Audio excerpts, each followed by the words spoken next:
V1 enters a massive expanse of sand and pyramids as they enter the layer of greed. Off in the distance, we can see silhouetted against the pyramids massive creatures in the process of rolling boulders up and down the slopes. While fighting through demons and machines, V1 encounters a new enemy called a Virtue, which is a lesser angel formed from human souls, shaped into abstract or animalistic forms. Unlike greater and supreme angels who are created as pure beings and hold a higher status in heaven, Virtues are considered lower in the celestial hierarchy. In fact, heaven itself is highly segregated, and little is known about the specifics of angelic beings due to the exclusionary nature of heaven. However, the creation of virtues are influenced by their previous human lives, and are typically assigned tasks deemed unworthy of higher-ranking angels, such as acting as wardens in hell. As wardens, virtues punish sinners using heavenly fire, focusing on minor offenses to spare Gabriel the task of dealing with them. These angels are usually depicted with numerous eyes, though when they are assigned to hell, their eyes are hidden or removed. This phenomenon has led to speculation about a connection between Virtue's eyes and the lack of eyes on many husks, with King Minos being a notable exception. Reaching the sands below, we can spot remnants of man-made structures like Big Ben, the Statue of Liberty, and the Eiffel Tower. How these cultural icons ended up so deep into the layers of hell, we don't really know. But we don't have time to think about it as we are attacked by yet another new enemy called a Stalker. Stalkers are a type of demon from the greed layer, cursed to carry heavy boulders up monumental structures that symbolize humanity's greed, enduring this punishment for eternity. Over countless ages, their bodies have adapted to the harsh conditions of this task. Their limbs have twisted to provide better balance for carrying the boulders, and their skin and muscles have dried out, allowing them to withstand the extreme heat generated by the layer's sun, which turns the surrounding gold dust into a searing landscape. However, a mysterious sentient force has replaced the boulder with high-tech bombs, which, upon detonation, turn any nearby blood into the same gold dust that blankets the greed layer's surface. This technology bears a striking resemblance to the augmentation used to modify the strays into soldiers, suggesting that both the Stalker's new bomb and the soldier's enhancements may come from the same source. The true origin of this force remains unknown, adding an additional layer of mystery to the Stalker's existence. Entering a tomb, we can find a book that reads, "It has been days since we last saw any angels. Without their oppression, there is no need for us to carry on our punishment. Even the meekest of the damned have abandoned their penance to take up arms. All can see how they have robbed us of our minds, bodies, and souls, leaving us only the hope of salvation that will never come. But no longer. King Sisyphus has acted in secret until now, amassing an army whose strength and numbers swell. But now there is no need to hide anymore. We have lived in the shadow of heaven long enough to forget the taste of fear. Now, the Sisyphusian insurrectionists prepare for war. I have heard of Minos beginning a peaceful revolution, but our King Sisyphus knows such pacificity will gain no favor from our cruel captors. He knows that one can only fight power with power, that he shall lead us to freedom. If only we knew the suffering that would befall us."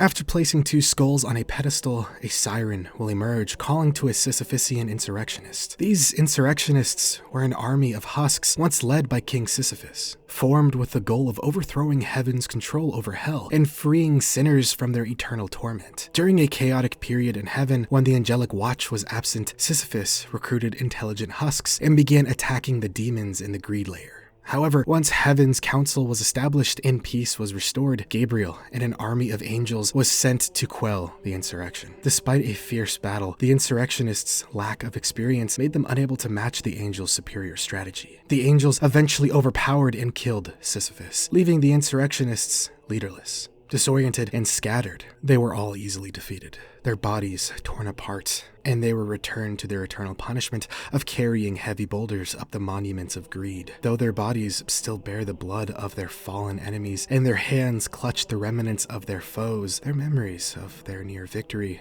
only serves as a source of mental torment, reminding them of their failed rebellion and unfulfilled desire for freedom. Putting this husk out of its misery, V1 enters a dark pyramid, where it eventually finds Gabriel's name crossed out with traitor written over it. Continuing up the pyramid, V1 once again comes across V2, now repping a new arm and lounging at a throne, waiting. After its defeat and escape, V2 descended deeper into hell, seeking to recover from its injuries by killing other machines and using their blood to fuel its repairing process. Fueled by a desire for revenge against V1 and the recovery of its original arm, V2 scavenged parts from its victims, fashioning a makeshift replacement arm into a mobility tool to catch up to V1's rapid descent into Hell's deeper layers. In preparation for their inevitable second confrontation, V2 meticulously studied combat data from their first encounter, analyzing V1's strategies and techniques to learn from its predecessor's experience and gain an edge. With the crack of its knuckles, V2 immediately launches into combat with V1. Their fight is brutal, and despite all that preparation and enhancements, V2 still loses and flees. But V1 isn't having that and says, "You're not getting away this time," and chases after his counterpart. Sliding down the side of the pyramid, V1 unloads on V2 and ultimately defeats it, killing V2 and solidifying itself as the superior model once and for all.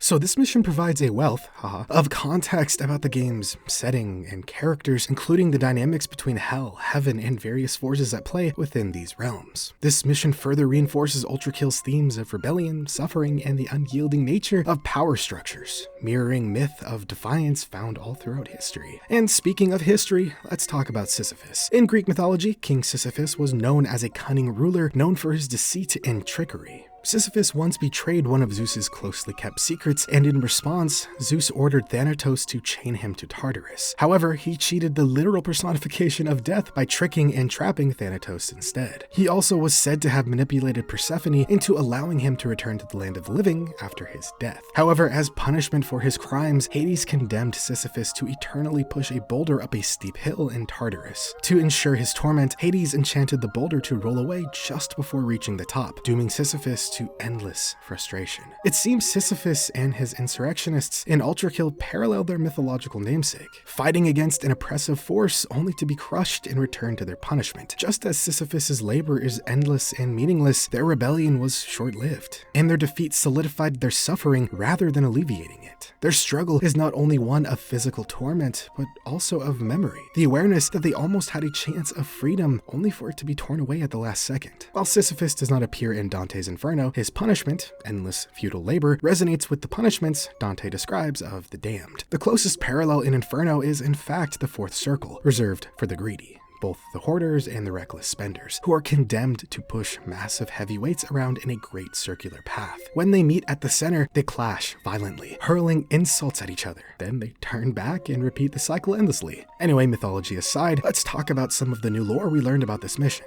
particularly the lore about heaven. After last episode, we learned about Heaven's Council, but according to the new lore we learned, it seems as though this council is a relatively new thing. It is mentioned that there was a chaotic period in heaven when the angelic watch was absent, which led to the greed insurrection and probably the lust renaissance. So this begs the question, what was this chaotic period? I tend to believe that this period was the extinction of humanity. What else could have caused such a massive disruption in heaven's order? Humanity's extinction is one of the greatest mysteries in Ultrakill, and if it led to a breakdown in celestial governance, that suggests that humans played a far more important role in the cosmic order than previously assumed. The absence of heaven's oversight allowed the Sisyphusian insurrectionists to rise up in Minos to attempt his peaceful revolution. This means that prior to this period, heaven must have been far more directly involved in hell's management, quelling dissent before it could escalate into full-scale rebellion. Oftentimes, biblical and mythological traditions depict gods as relying on worship or devotion for their power. If Ultrakill's heaven operates similarly, then humanity's extinction could have left heaven in disarray, scrambling to re-establish control over its domain. The fact that Heaven's Council was established after this chaotic period implies that heaven was in a state of emergency. Perhaps without humans, heaven struggled with internal power struggles or lack of direction, forcing its remaining rulers to reorganize into a governing body rather than being led by a single ruler or divine law. But in all of this chaos, it seems like there is something that even heaven cannot stop,